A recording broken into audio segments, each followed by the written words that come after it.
Welcome to Moment of Truth with Amy Chen Mills, where we present clear thinking on confusing topics in challenging times. It's been a little over 1 year after we interviewed the podcasters from Doom Loop Dispatch, documenting the fall of San Francisco tech billionaires and bizarre far-right techno-futurists. That was in 2 shows last August titled J.D. Vance and the Tech Bros of San Francisco, where folks like Balaji Srinivasan were speculating about walling off parts of the city to keep Democrats out and fortify their gray neighborhoods with a gray police force and drones. Tonight, and now with a tech bro friendly as long as he makes money president in office, we revisit everyone's favorite city by the Bay and speak with its watchful citizen journalists to find out where matters stand. How did Mayor Daniel Lurie fend off ICE from a city invasion like those in Portland, LA, and Chicago? What price was paid and what was agreed to? What does it mean when tech executives begin to house and fund a city police department and its mass surveillance command center? Do other cities in the nation or the Bay Area, like ours, need to be worried? What should we be looking out for? And how can ordinary people organize to fight back? Tonight, we host the journalists again of the Doom Loop Dispatch podcast, along with members of the team at the Phoenix Project in San Francisco, a community-led nonprofit tracking campaign funding and politics in San Francisco as Silicon Valley wealth stakes its claim in and on the city and its politics. So let's welcome everyone. Here we have Kevin L. Jones, a multimedia journalist and audio podcast producer who's worked at some of the most notable news outlets in the Bay Area, including the San Francisco Chronicle, KQED, and KTVU for 2 decades now. He currently hosts the leftist news show and podcast Doom Loop Dispatch with D. Scott Miller.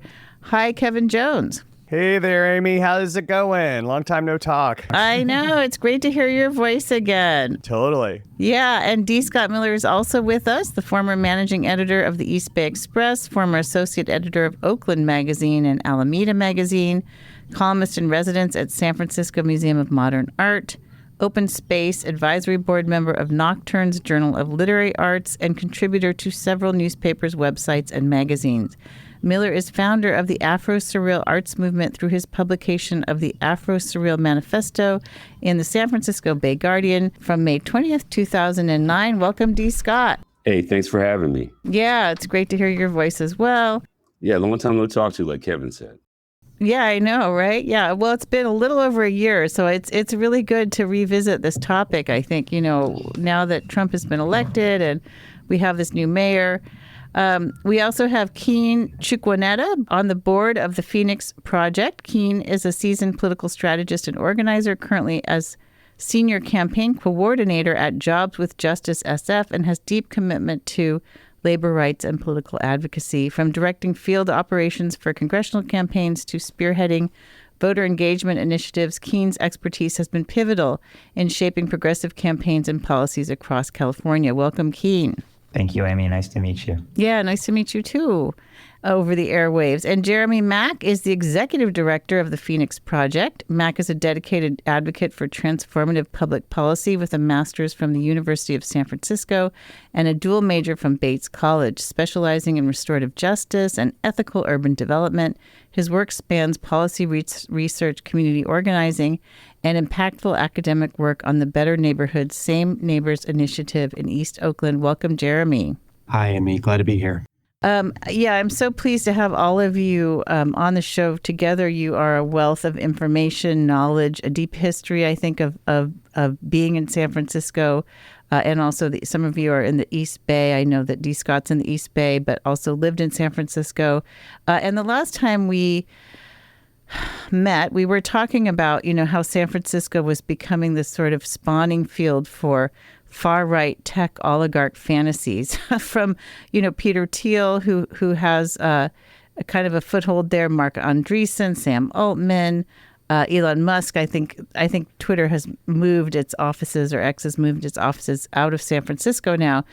And there are more people that people have, more names that people don't know who have made millions and billions in crypto, in tech.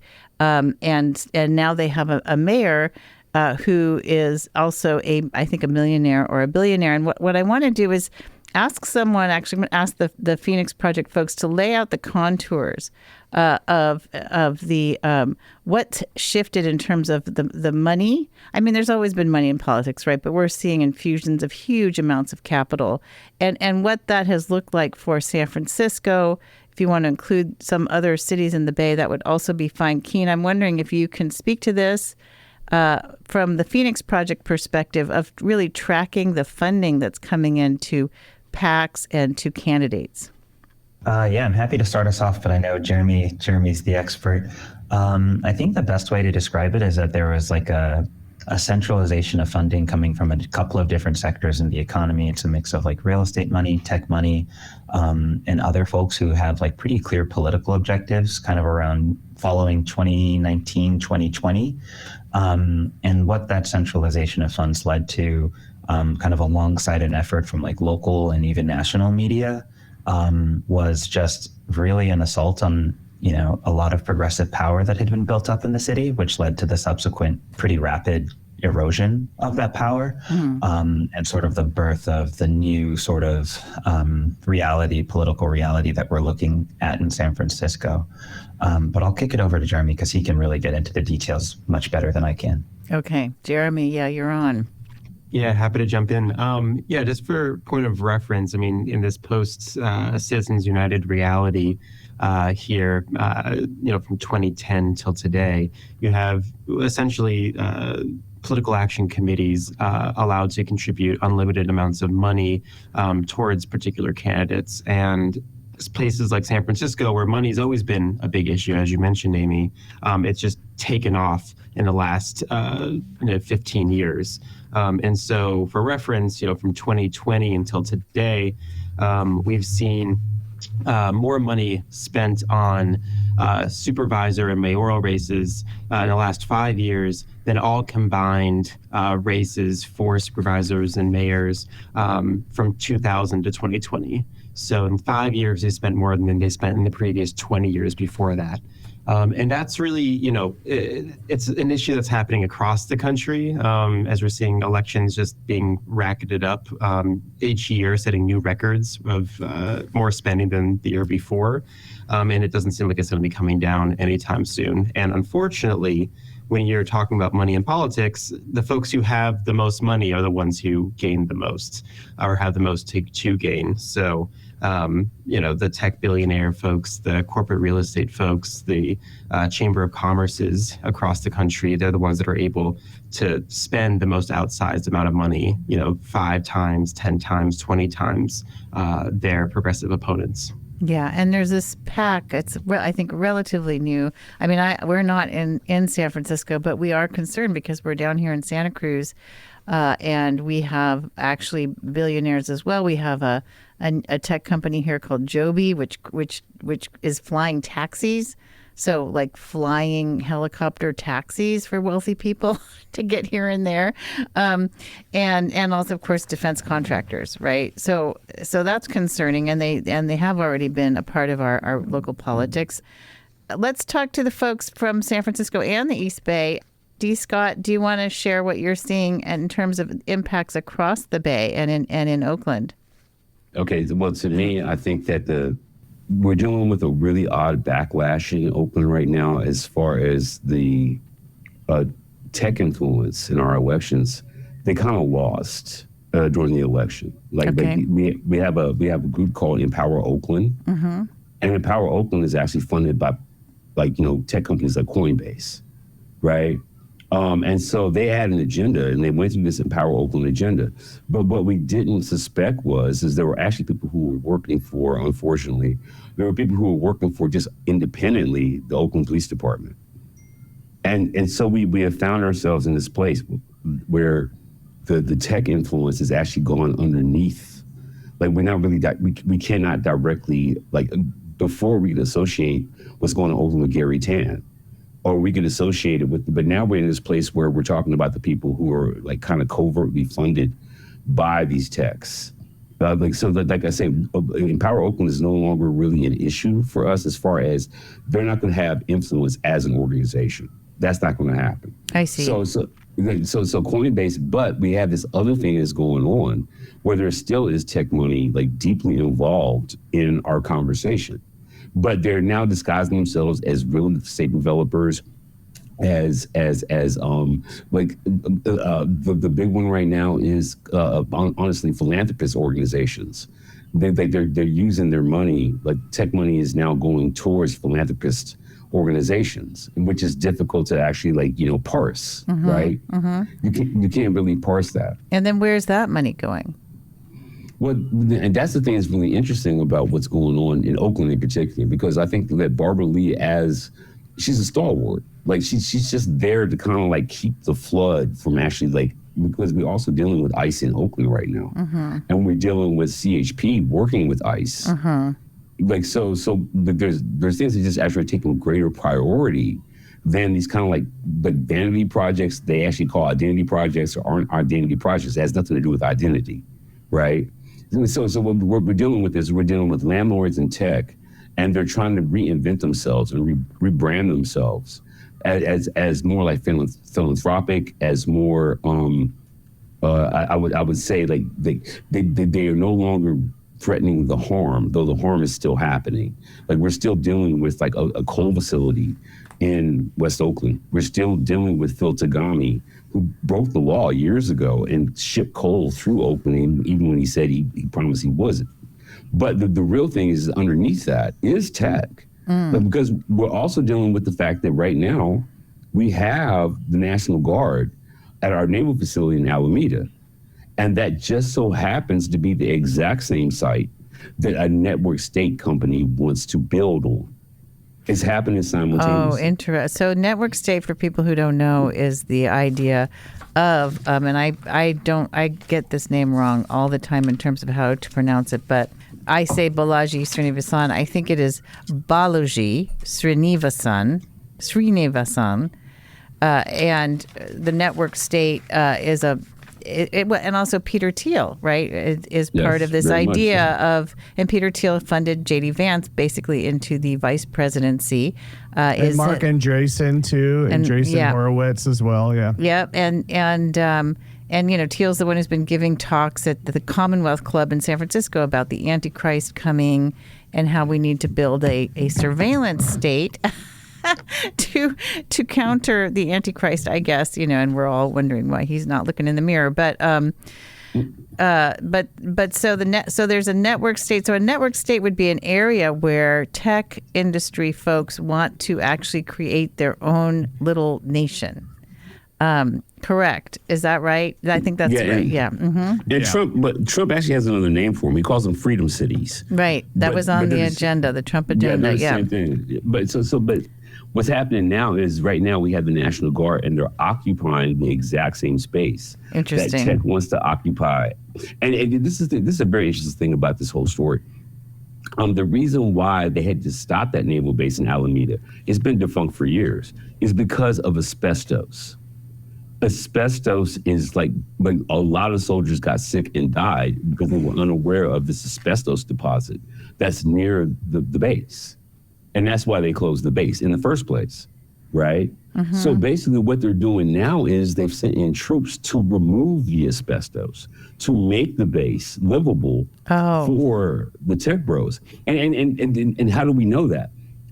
How we know is that Trump lowered the regulations for how much asbestos is too much asbestos. Oh.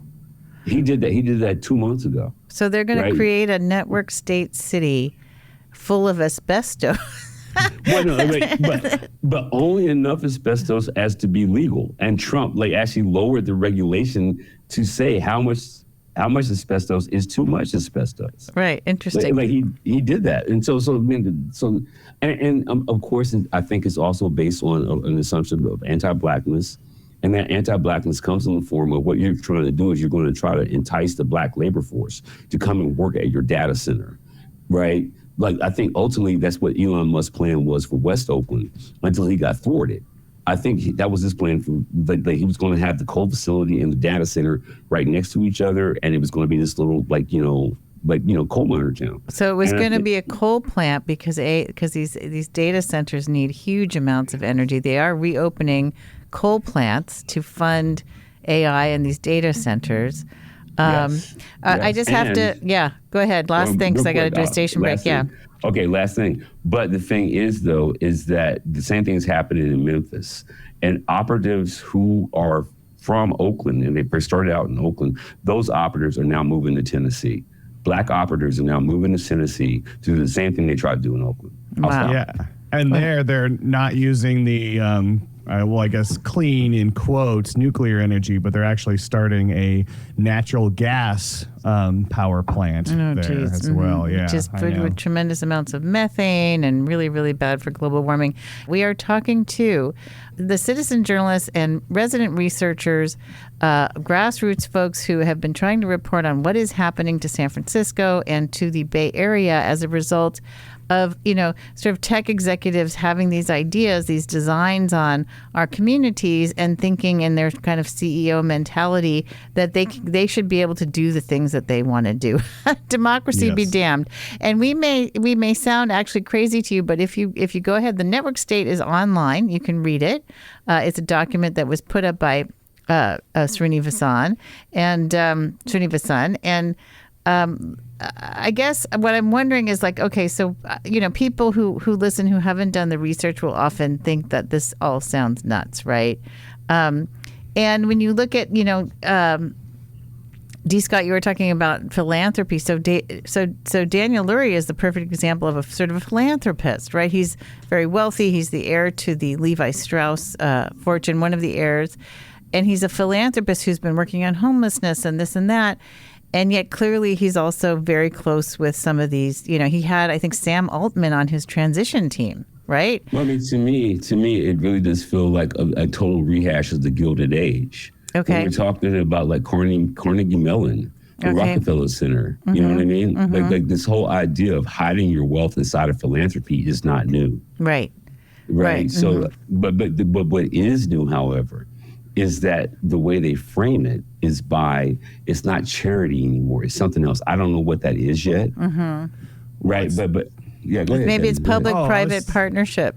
Go ahead. Yeah. Well, especially they want to be able to get their piece, if they're throwing in money. But it's so much of it of we hate taxes so much, we should be able to control our money. I mean, I've even heard rich people discuss it that way. Well, the whole issue is that you're not getting our input on what we want to use our money on, ignoring what working class people deal with all the time. But the thing is, though, is that the thing that troubles me, particularly about Oakland and just Oakland, is that they don't have control over the people. And it seems like it's starting to feel more and more like brute force. Like it feels as if brute force is something that's coming. They lost the electorate. So what they did was they planted in a bunch of people who are going to push through, like things like right now we're dealing with this thing with the flock cameras. Yeah. Right? All over the country, people are having trouble with these flock cameras. Yeah. And they keep trying to sneak it into the council agenda.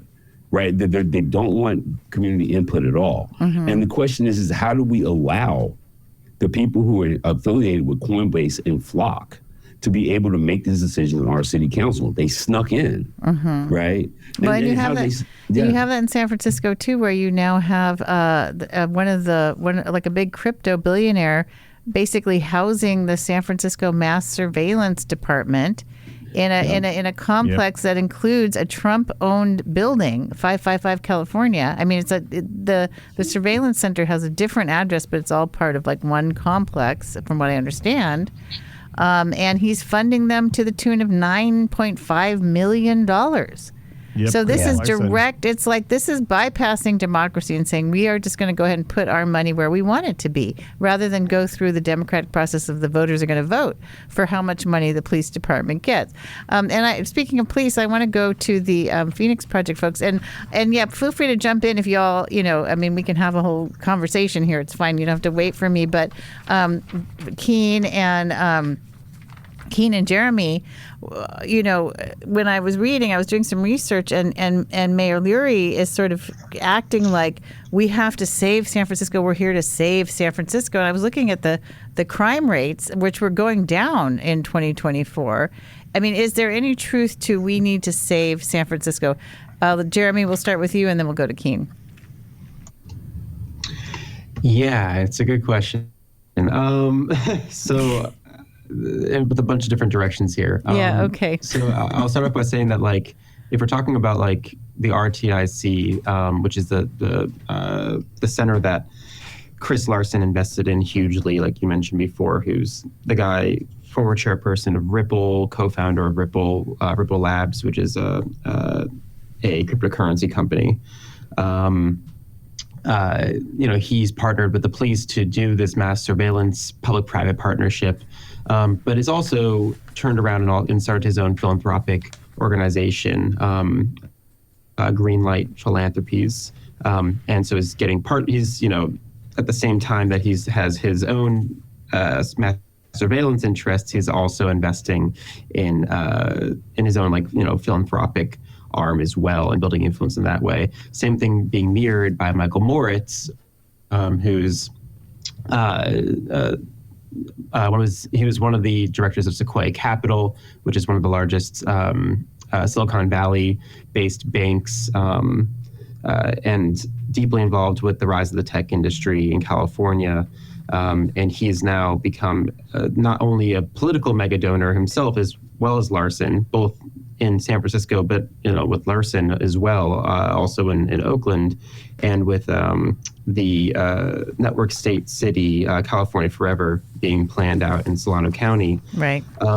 But he also has his own personal family foundation, Crankstart Foundation, which has become one of the largest foundations in San Francisco and in Northern California at large. And he's become this kind of hero, he's become this kind of hero image in the last 2 weeks, specifically because, Crankstar's been entering into a bunch of these public-private partnerships with the Lurie administration to cover aspects of the budget deficit. Whereby instead of Lurie instituting something like a billionaire tax or some other wealth tax to be able to cover San Francisco's $800 million budget, instead they're counting on and courting philanthropic contributions from Moritz's Crankstar Foundation, which granted for Moritz is a tax write-off to himself as a billionaire to cover deficits like for SNAP, which is the big announcement they made this last week, or previously before that, supporting immigration defense budgeting. Wow. So he's going to be able to sort of look at like a good guy to coming to save the day with these public-private partnerships, and at the same time increasing his own influence.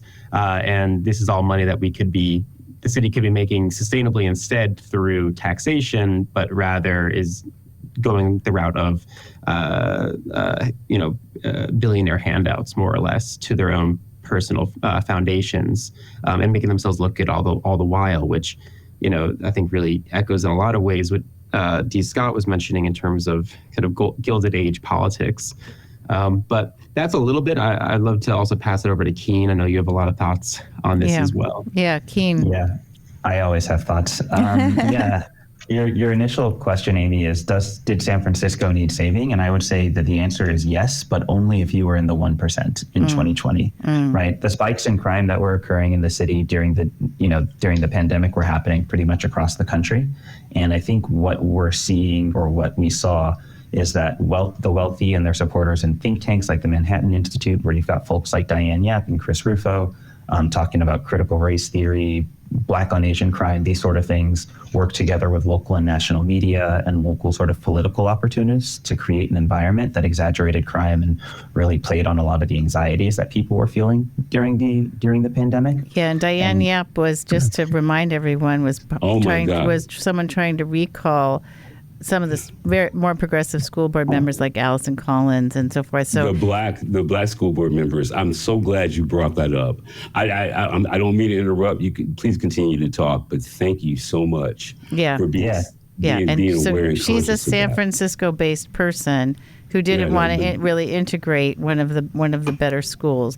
Okay. Well, Yap and Rufo are actually like plants from the Manhattan Institute, which also brought in Seneca Scott into Oakland. Like the Manhattan Institute is very toxic. I mean, thank you. I'm going to drop out, but thank you. Yeah. Okay, Keen. No, I appreciate it. Back to Keen. Yeah.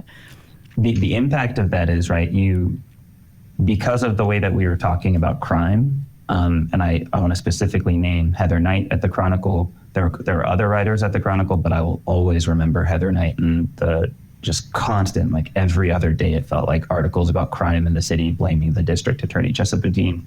But what that did is that it took a lot of the issues that folks were organizing around, reopening the schools, merit-based enrollment at Lowell, the algebra stuff that was going on at the school district, the school names, even housing fights and crime, everything became like extremely racialized, I think, in ways that split up the Progressive Coalition and sort of created the opportunity for this other, let's say, entity. I guess Jeremy and I would refer to them as like the Make Gentrification Great Again team, to like cohere a set of issues that could put together a base that could then not only recall the school board members, but recall Chesapeake Dean, and then start to defeat progressive members on the Board of Supervisors. And I really think that's the cleanest encapsulation of how we got to where we are. So to answer the question, was San Francisco in a great place in 2021, 2022? Not necessarily, but the overreaction that has happened and overcorrection, I don't actually think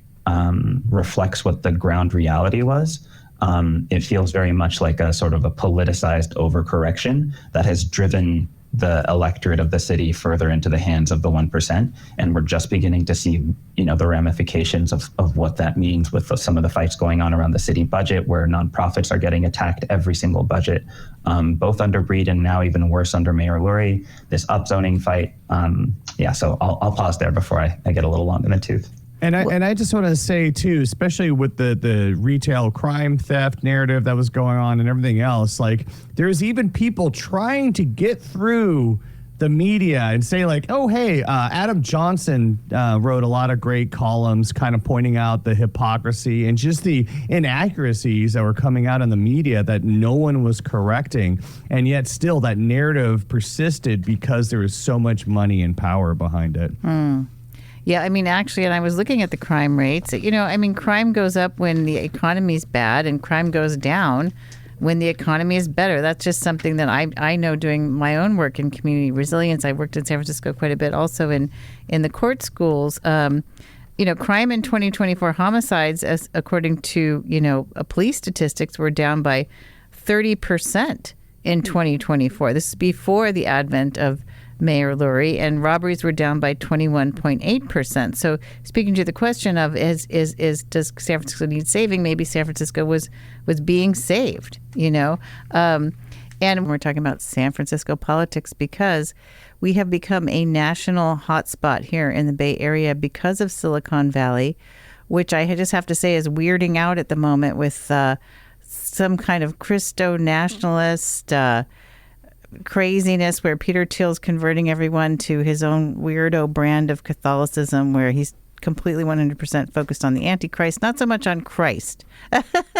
Does anyone know anything about that series that he did at the Commonwealth Club? I think The Guardian came out with, or the Washington Post came out with transcripts. It was supposed to be off the record, but is anyone tracking that? A little bit. Mm-hmm. I remember the person he truly identified as the Antichrist was Greta Thunberg. I know, which says a lot about where he's coming from. But yeah, I have a really weird story. I have a weird story about this. Okay, does it get weirder than what's already happening? Yeah, it gets really weird. Okay. I was asked to give a talk about tech fascism and anti-blackness. Yeah. And the arts and culture world in San Francisco. And they got me a lift. And I'm riding with this guy from Brazil. Mm. And out of nowhere, he brings up Peter Thiel. Okay. Like out of nowhere. And what he said to me is that a whole lot of the vendors, the street vendors in Brazil, they no longer take cash. Like everything is on their phones now. Yeah. Right. So everything goes through PayPal. Like it's all electronic. And he called that the mark of the beast. Oh my gosh. Okay. This is very weird. I have to say something. Sometimes I watch near-death experience videos Okay. Yeah. I find them soothing and comforting, and I have my own spiritual practice, and they're not all Christian. They're all, they're just some atheists have near-death experiences, and they're very similar. But then sometimes you stumble onto some very strange ones. And one of them was saying that the mark of the beast will be when we give up like cash and we have to use this one. Exactly. Guy. Okay, now we're going to sound totally crazy. He was blowing my mind, right? Because he's just this guy driving me. He's from Brazil. Right. And he said, okay, well, the first thing they do is they give you the mark. And the way that you get that mark is by giving up your fiat. Your what? Like your cash. Okay. You no longer respect your dollar. Okay. So you've given up your sovereignty of your nation. Exactly. I mean, right, and that's what's happening everywhere. Where some, that's the mark. Yeah, some shops don't take cash anymore. But then, dude said to me, he said, whenever somebody promises you peace, they're saying prepare for war. Wow. And whenever somebody tells you liberty, what they're saying is they're going to take that liberty away from you. Yeah. Now, here's the craziest part. That's exactly what Peter Thiel is saying. But dude did not attribute it to Peter Thiel. He brought it up as if Peter Thiel was actually the person who was pointing it out and not the person who was actually doing it. Oh my gosh! But he is the one he was the founder of PayPal. Yeah. I'm gonna stop talking, but okay, alive, because that's crazy. Okay. It is happening. It is happening. But I think the way that people are reading it is really like kind of like twisted, because it seems that what they're saying is that Peter Thiel is pointing to something, and that thing he's pointing to is not him. Yeah. Which is strange. Which is, well, yeah, because if you look at what's actually happening, what's happening is this mass surveillance state, including the Waymo cars, which are crawling all over the city. I don't know about Oakland. We don't have them here. But, we're trying to keep the flock. There's a group keeping the flock cameras, or trying to get the flock cameras shut down here. I have to ask this question, and just to summarize, for those of you who are just joining us, we're talking to reporters and researchers who've been covering San Francisco and Oakland and the tech bro takeover of the Bay Area. And talking about a new Gilded Age where money buys you, influence in politics, and also buys you like a whole police department, which is what is happening in San Francisco. $9 million to the San Francisco police to house them and set up their mass surveillance program. I want to talk about the possible ICE raids that didn't happen in San Francisco. I don't know where there were like 100 ICE agents who came into the Coast Guard base in Alameda, and then Mayor Lurie of San Francisco had a phone call with Trump, which he apparently will not release any actual content of, and the whole thing shut down. Donald Trump said, I have a quote from what he said. Where is it? I have it in my notes here somewhere. I thought I had it in my notes here somewhere, which he basically said, I have friends in San Francisco, and we're not going to do that right now. No. Jeremy, do you have a sense of what happened? Why? And what, it's kind of odd to not know. Why did ICE decide, or why did Donald Trump decide not to send ICE in? Does anyone know? Yeah, I'm happy to start it and then pass it over to Keen. Well, we have our Phoenix Project blog, which I'm definitely going to plug here for folks who have not been regularly following. And our post last week was looking specifically at this. Yeah, okay. Specific, and particularly the relationship between Mark Benioff and Donald Trump. And Mark Benioff is the CEO of Salesforce, is that right? Or yes, the founder? exactly. Okay, yeah, which is huge, huge in San Francisco. Yep, CEO of Salesforce, at the Salesforce Tower right there downtown. Right. And yeah, I mean, the sort of reference here is that Benioff at first actively on Twitter, or actually rather in an interview, urged for Trump to send the National Guard. The week before, there was his Dreamforce conference happening over the weekend, and he in talking to a reporter, urged them to send in the National Guard to, quote unquote, clean up San Francisco. And then, after that, Elon Musk chimed in and doubly urged Trump to send the National Guard to San Francisco, something that he's kind of flirted with talking about for months beforehand. And then in the lead up to him actually sending in the National Guard, the couple of days right before he actually sent them in, we had the same Mark Benioff double back and publicly urge Trump over Twitter, actually, don't send the National Guard. It's not a good look. Don't do it. And according to Trump as well, you had a few other people, including Jensen Huang, who he named, who's the CEO of NVIDIA. We also know that, or it seems as though there's conversations with Sam Altman, who you mentioned before, CEO of OpenAI, and you can imagine as well David Sachs, who's Trump's AI and crypto czar, who lives in San Francisco, and Trump has a number of other tech oligarchs who were both major donors to his campaign, major donors to his inauguration fund. I can imagine Chris Larson being up there as well with the Ripple, who duly urged Trump to not send in the National Guard. And I think in one important aspect of that is that Daniel Lurie, and you kind of mentioned him a little bit before, as mayor of San Francisco, he is himself a billionaire of the Levi Strauss heritage, and he is the billionaire's pick for running the city, and they like him and they want him to do well. I mean, Sam Altman himself was, as you mentioned before, on Lurie's transition team. So we know that they're fans of Lurie. They want him to look good. They don't want to look like San Francisco's in a mess. They're invested in his boom loop narrative, which is like, oh, the city's doing great, and it's all because of Daniel Lurie. Right. And so it's ultimately, they want to play into his hand, and they were then, it seems like from the statement that Trump put out, that these same billionaires who were backing Lurie were the ones that were ultimately instrumental in convincing Trump to back down. Keen, do you have thoughts on this?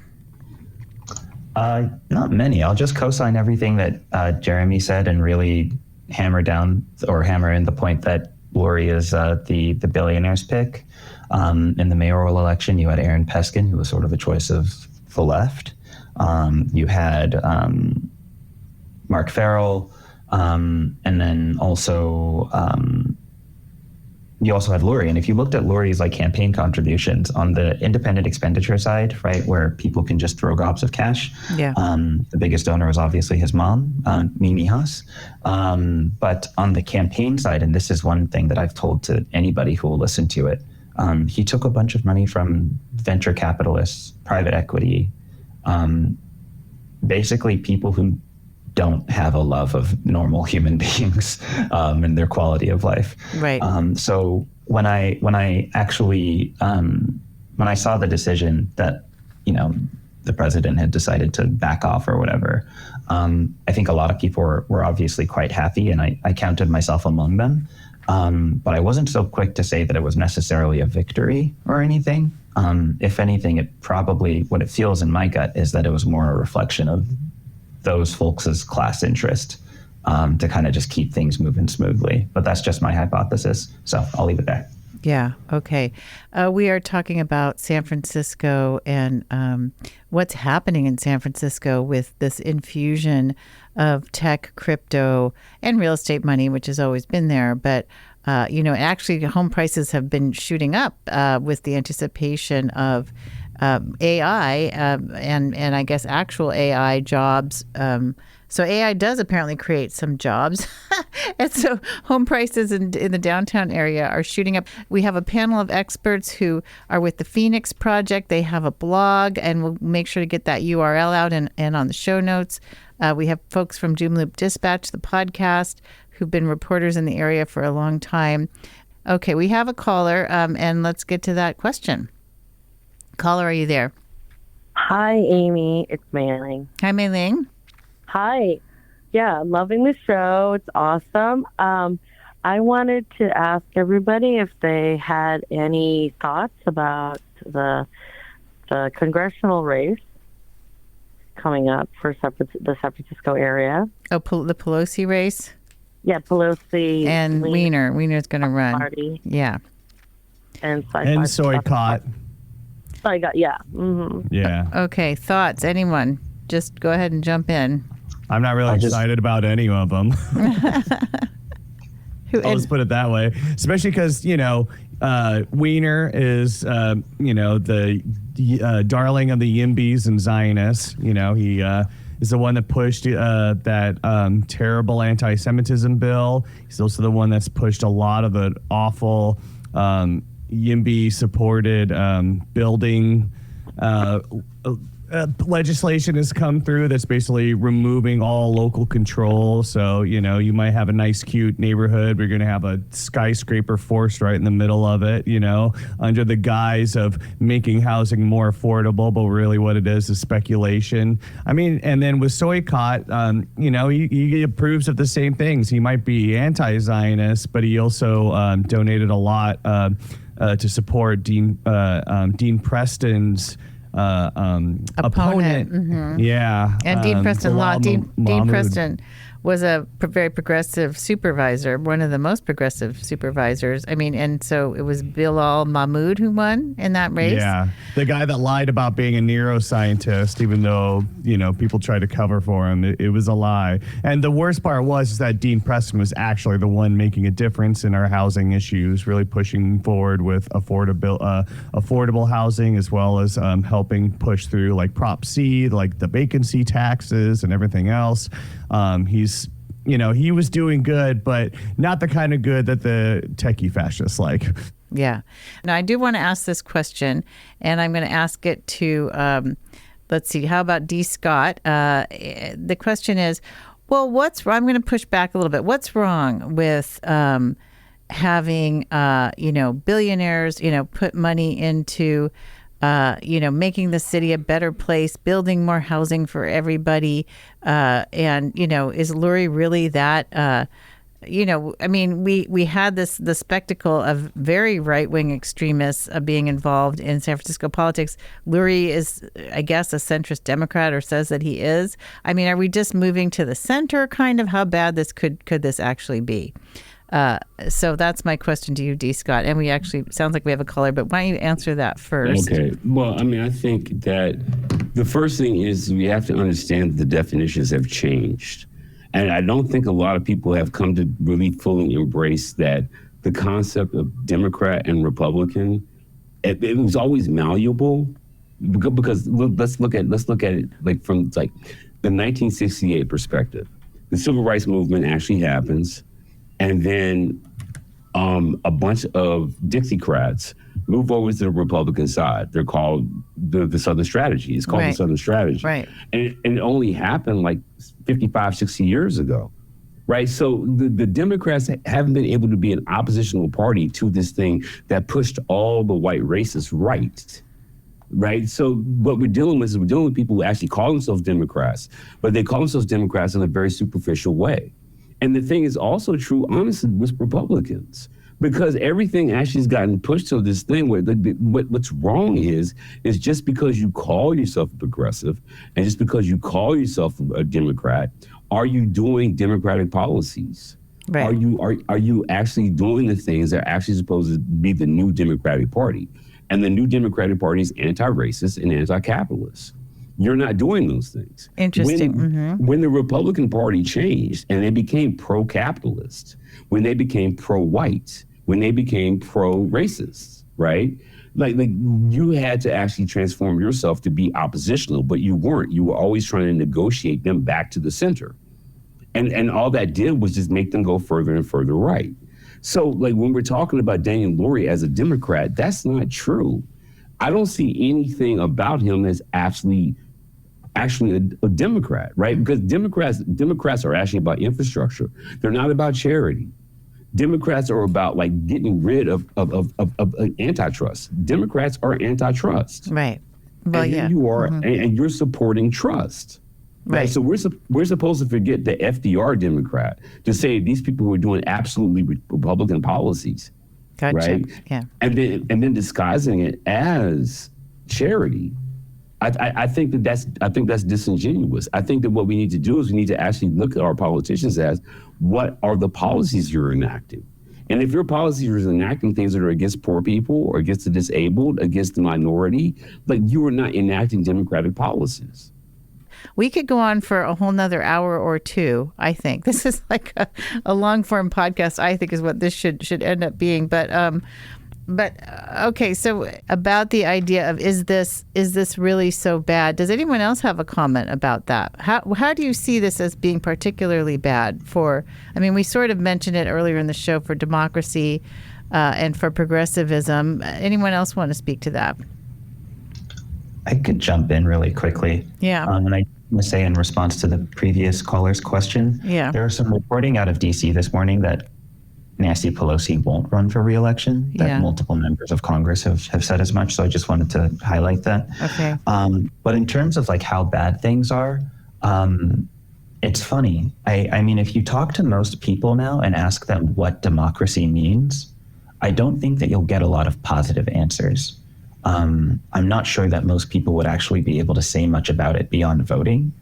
And I think that's exceptionally dangerous, right? Because we're in a place now where folks are able, through extreme amounts of wealth and influence, to really shape public perception of reality and break our trust with one another. Yeah. And use the ensuing lack of trust and fear of one another to shove through extremely anti-democratic policy, to shove through extremely anti-democratic investments, and sort of production models of those investments in ways that further warp our already extremely out of balance economy more and more in favor of their interests. And I didn't really get to this earlier. We were talking about Peter Thiel and Mark Andreessen and all of these folks. It's not so much that these folks are anti-democracy. Like, some of them are just straight up neo-monarchists and would like to install a CEO to just rule by decree forever. Right. And that's Curtis Yarvin. That's the whole philosophy. Yeah.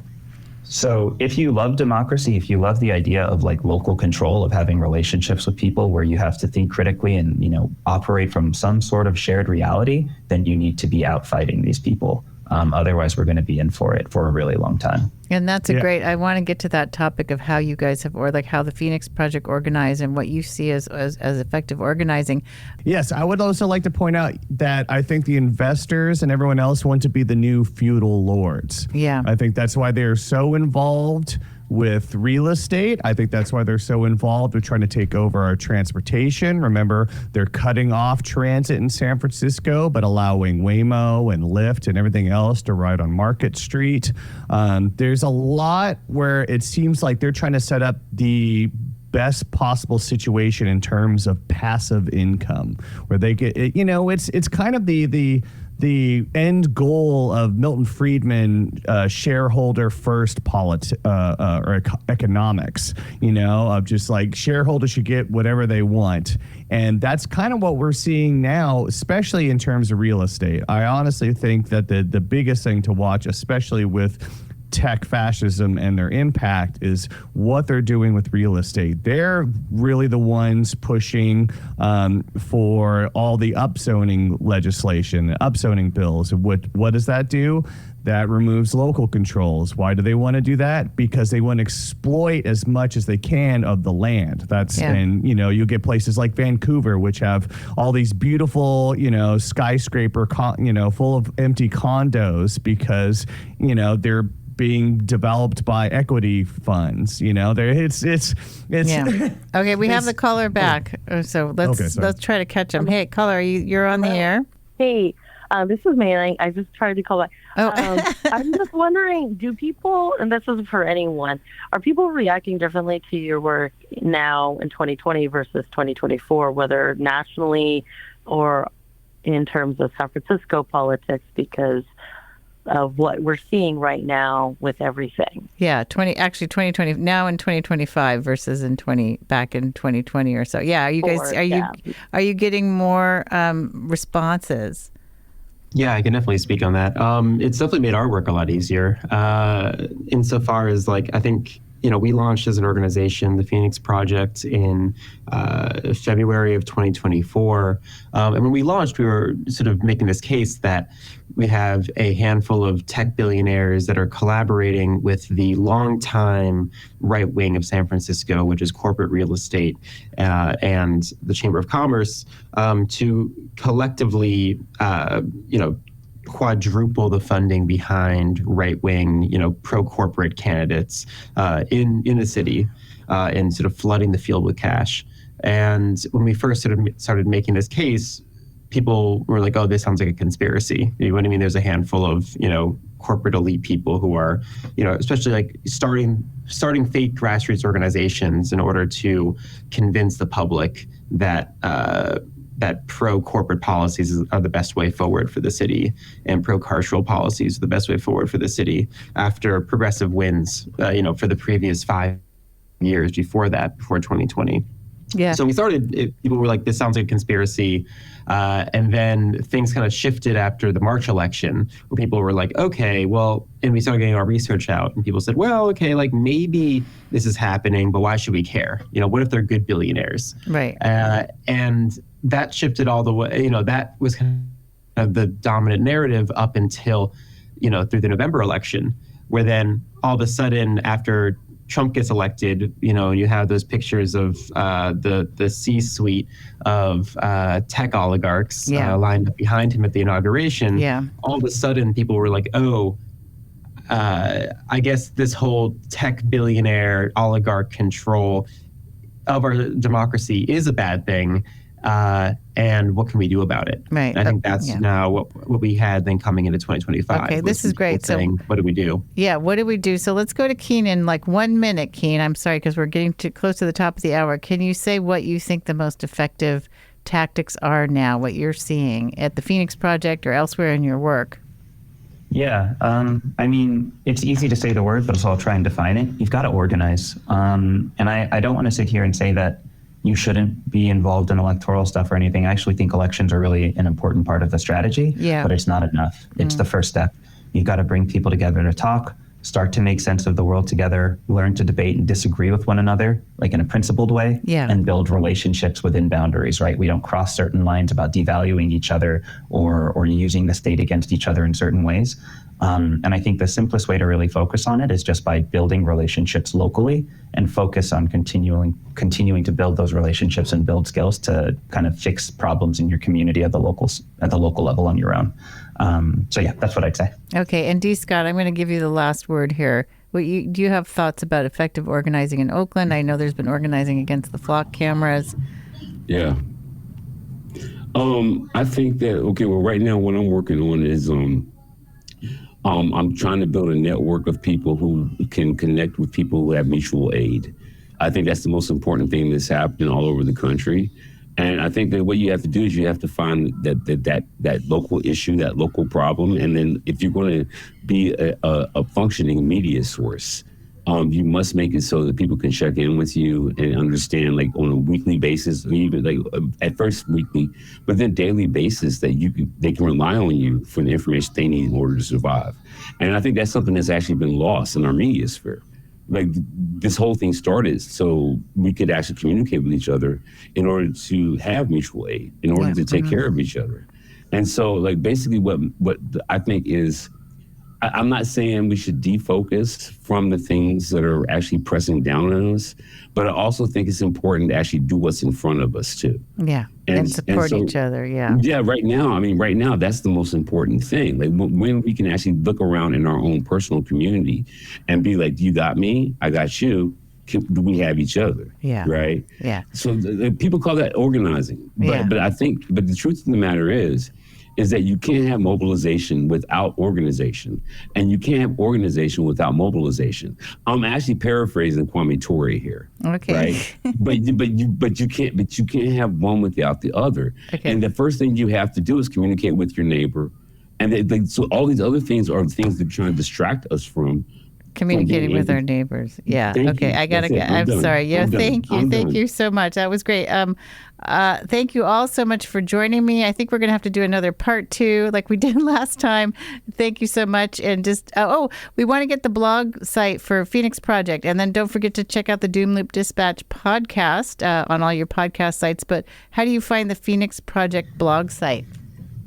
Yeah, so you can check out our website, phoenixprojectnow.com. That's Okay. phoenixprojectnow.com. And at the top there, you have our blog.